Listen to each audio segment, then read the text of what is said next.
Assalamu alaikum wa rahmatullahi wa barakatuh. Malam Sani Rizkwa, Na'am. da yake kwanakin baya ka yi ta kira na lokacin kuma ni kuma ina tahe-tahe. Shakka ba an yi haka. Ka ce kana son gani na. Wallahi. To sai yau mun ka samu ganawa. Sai yau Allah ya ƙaryar nufa. To menene labari? To ba shirin abin da ke sanar da kai anan shine. Na ga jingul kala-kala.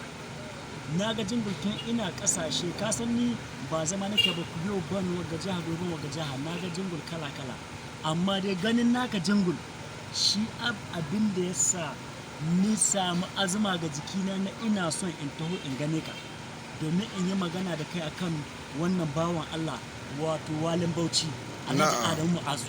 Na'am. Ka fahimta? Dama abin da sani ce ina son mu haɗu da kai.